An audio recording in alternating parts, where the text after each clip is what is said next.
Coming up on today's swim episode is choosing your premier instruments or choosing your premier sounds. If you can get this concept and if you can use this concept appropriately, you will most certainly make your tracks louder. This is Swim, Success with Music.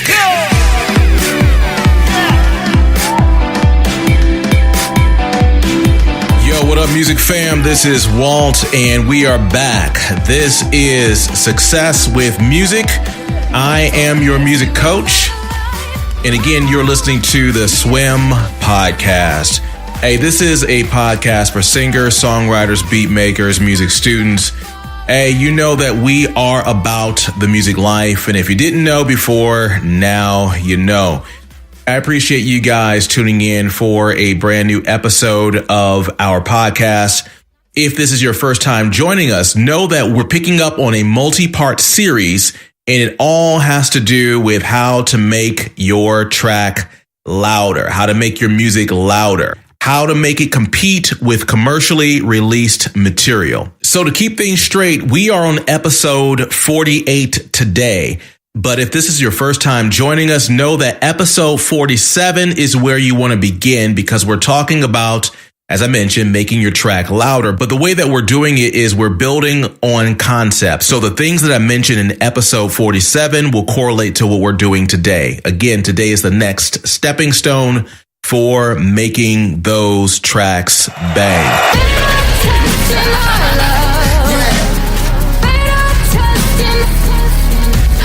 And as I mentioned before, make sure you subscribe to the podcast right now. That way, as we continue on in this multi-part series, you will hear all of the tips for making your song sound like a commercially released track in terms of volume. So make sure you subscribe right now on Apple Podcasts, we're on Spotify, or wherever you like to listen to your podcasts. Hey, let's get it.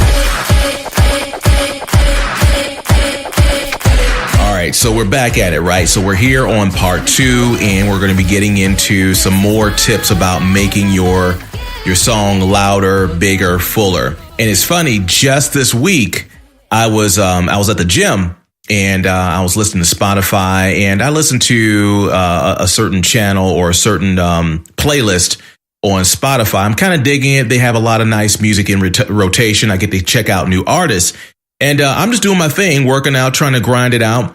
And, I'm listening to a whole bunch of tracks that I've heard before on this particular playlist, but apparently whoever's managing this playlist, they added some new material. And sure enough, there's this brand new song that came on, and I was kind of feeling the song, but it was not banging at all. It was frightening as to how weak the track was as compared to all of the other tracks that preceded this particular song. So I was really disappointed. I'm like, the concept was good. The artists, they sound like they spent a good amount of time in the studio. The overall final sound, it was way, way weaker, thinner than all of the preceding tracks. And I thought about us talking about this concept of making your songs louder. And this is a really prime case as to why you want to put some effort into creating a larger, bigger sound for your track. For many of you, I don't think you need any convincing, but I just wanted to bring to light a real life, recent experience with respect to this. But hey, we got a lot to get to, so let's go ahead and put that aside and get into our next round of tips. All right, so last episode, if you recall, I talked about the idea of building from the inside of your song within your mix and then keep growing from there, or keep stepping up from there until we get to the final product where you're sending your track to mastering or you're at your final mixing stage, right? So before we talked about, number one, starting with a reference track. Next, we talk about having distinctions between sections and creating the perception of loudness. And that's where the distinctions happen. And also automating these sections in order to create these stepping stones within the song to give it a bit more room and a place to go in terms of energy. And we also talked about compression. a subject that we covered in detail in episode 44 and 45. All right, today I want to continue on from where we were before. I wanted to quickly mention those things just in case if you've forgotten, even if you heard the episode before, I just wanted to quickly remind you of it. All right, so let's do it. So to get started here, I'm going to go back and play a little music clip that I created for all of our episodes related to making your tracks louder. So I'm going to go back and play this for you. I will play this track several times to really bring out certain key points. So real quick, let me play the entire little music segment for you, and we're going to dive into the first thing I want to mention for today.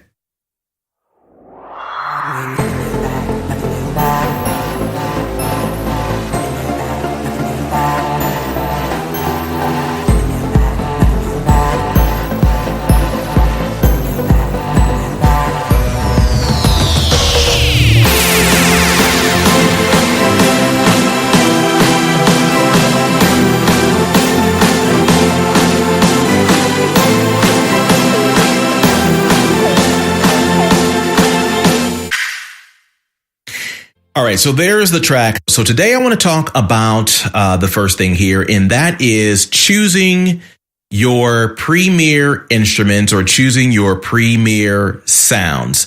If you can get this concept and if you can use this concept appropriately, you will most certainly make your tracks louder. So having said that, I want to start with an example. Okay, so in the previous episode, I talked about the idea that there's only so much space that you're allotted to put your sound into, and that's going to be up to 0 decibels, right? So for most of your digital audio workstations, your tracks, the time of the length of your tracks will go left to right on your window. But the volume that you're restricted to will be depicted by the very top and the very bottom. So that's the space that you have to work with, right? You have to make sure that everything collectively stays within 0 decibels. And I'm referring to your master volume area or your master bus. Your main volume area of your song, you should not be exceeding 0 decibels. So that is the limited amount of space we have to work with. So hopefully you understand what I'm talking about with that, right? Now, in order to make your song louder, you have to think about your main volume area or your master bus. You have to think about it like you would a room in your house or your apartment. So let's say you have, a living room area, right? If it's around the holidays or Christmas, you may move some things out of there, throw up a huge monstrous tree, get the gifts out, start doing some decorating, things of that sort. Right. So the point is you will move things around in the room to accommodate, again, in this example, a Christmas tree. But on the other hand, let's say it's a different part of the year. You want to throw a party. You want to have some people come over. You may now remove some of the furniture, coffee table and things like that out of the center of the floor. Maybe make space for some dancing, bring in some music gear and get your speaker set up, whatever you want to do for your party. The point is you will have to reconfigure the room if you are going to bring a lot of people in the room. So if people in this instance, if they're the focus, other things have to be removed. Other things have to be pushed away.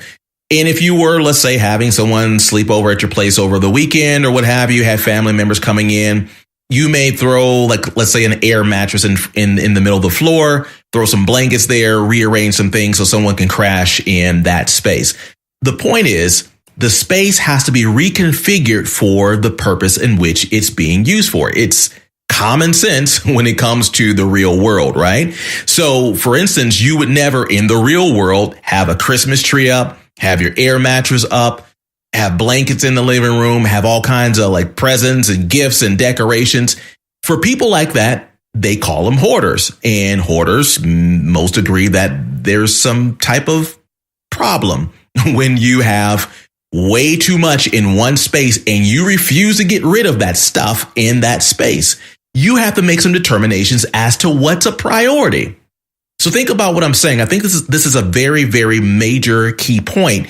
And a lot of you, and I'm going to go back to that track that I was listening to when I was at the gym, that track was great, but everything in that track was crammed into that audio space.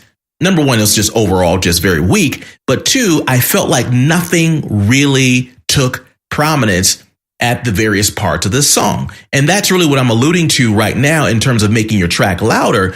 If you use the space that's allotted for your sound and you use it to feature certain instruments at certain times, you can create a louder display or presentation of those instruments at any given time. And that will give you, going back to my previous concept, the perception of loudness and the realness, if you will, of loudness.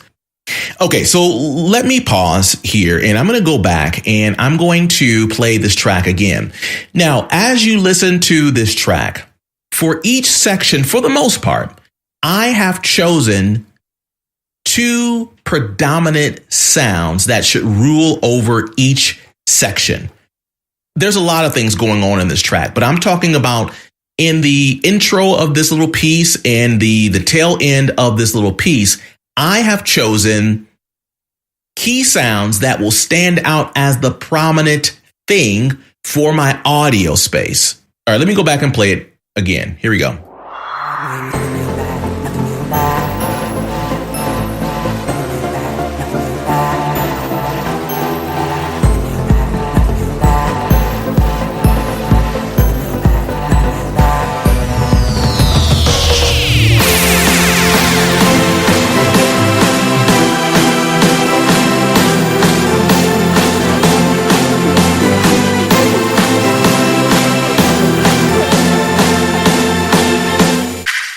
So let me go back to each of the areas here and I'll point out to you where I've used my audio space and rearrange the furniture, if you will, to create loudness for certain instruments or certain sounds.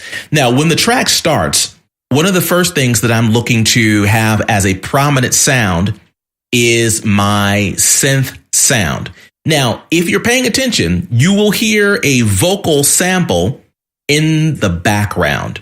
Sure, it's there, it's audible, and there's some other things going there as well. But the main sound that I'm focused on here, or the main sound that I'm looking to bring to prominence, is the synth sound. The second instrument, as this track builds here, is the kick drum, or that 808 sub kick. Those two things are the things that I have as the prominent sounds. So in other words, I want to make sure that above everything else in my mix, above the other sounds, volume-wise, those two things, that synth sound and my kick when it drops, is dominant over the other things in the beginning part of the song. Listen for it again. Let me play it.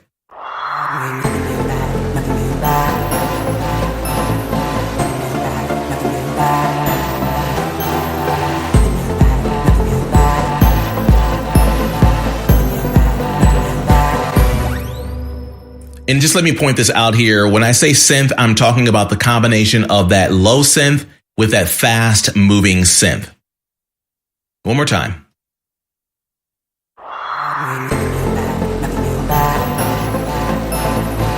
Kick comes in.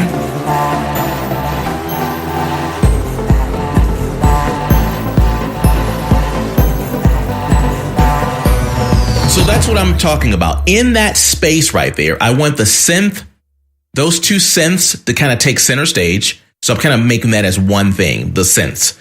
That's the primary thing. And the secondary thing is the kick. Meanwhile, did you notice that there are bells playing in the background? They're there. But again, they are not taking the prominent role. So I'm not going to push them into the center. They're being pushed along to the sides. And I'm going back to my room analogy. So just imagine that this room right now is being configured to accommodate these two things, synths and kick. Now, let me move on to the next thing here in terms of prominent instrumentation. There is a bridge between the intro and the next part of the song. You will hear tom-toms build up really loud, and then it moves into the next section. As you can imagine, those toms, when they come in, they are absolutely dominant and they create a lot of energy when they come in. I'm not going to start from the very beginning. I'm going to kind of pick it up midway through the intro here. Listen for the toms. Listen to how loud they are.